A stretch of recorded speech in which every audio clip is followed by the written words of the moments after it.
ഇത് എൻ്റെ വീട്ടിലെ അവോക്കാഡാണ്. ഇത് വെച്ചിട്ട് കറക്റ്റ് 3 വർഷമായി. എൻ്റെ ഒരു കൈവണ്ണം ആയപ്പോഴത്തേക്കും മുതൽ ഇത് കാച്ചു തുടങ്ങി. ധാരാളം ചെറിയ ചെറിയ കായകൾ ഇതിലുണ്ടായി വരുന്നുണ്ട്.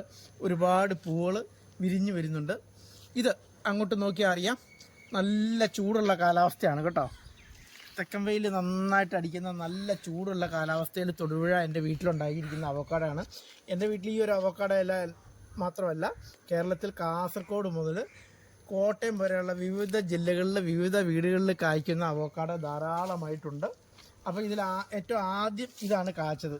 അപ്പോൾ ഇതിൻ്റെ തൈകൾ നമ്മളൊരു 6 മാസത്തിനുള്ളിൽ ഇതിൻ്റെ തൈകൾ നമ്മൾ വിതരണത്തിന് ബഡ് ചെയ്ത് റെഡിയാക്കുന്നുണ്ട്.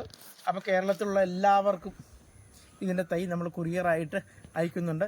ഇത് നമ്മൾ വെച്ച് കറക്റ്റ് 3-ാം വർഷം നമുക്ക് ഇതിൻ്റെ റിസൾട്ട് കിട്ടുവാണ്. അപ്പോൾ അവിടെ കുറേ സ്ഥലത്ത് ചെറിയ ഇതുണ്ടല്ലോ, ഇതൊക്കെ ചെറിയ ചെറിയ ബട്ടർ ഫ്രൂട്ട് ഇവിടെ നമുക്ക് ഉണ്ടായിക്കൊണ്ടിരിക്കുകയാണ്. അതുപോലെ അങ്ങോട്ട് നോക്കിക്കഴിഞ്ഞാൽ ഇവിടെ നിറച്ച് അവോക്കാഡോകളുടെ ഒരു പറുദീസ തന്നെയാണ് കേട്ടോ. കേരളത്തിലെ എല്ലാ പ്രദേശത്തും വളരുന്ന അവോക്കാഡോകളാണ് ഞാനവിടെ കൃഷി ചെയ്തിരിക്കുന്നത്. ഒരുപാട് വെറൈറ്റി ഉണ്ട്.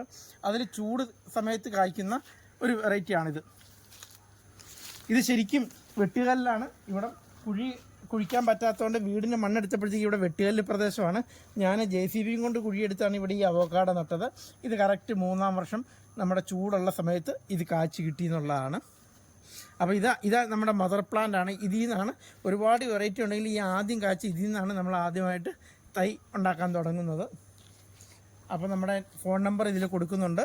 വേണ്ടവരൊക്കെ ഓർഡർ ചെയ്ത് കഴിഞ്ഞാൽ കൊറിയർ വഴി ഒരു 6 മാസത്തിനുള്ളിൽ എല്ലാ കേരളത്തിലുടനീളം നമ്മൾ ഇതിൻ്റെ തൈ വിതരണത്തിന് എടുക്കുന്നതാണ്.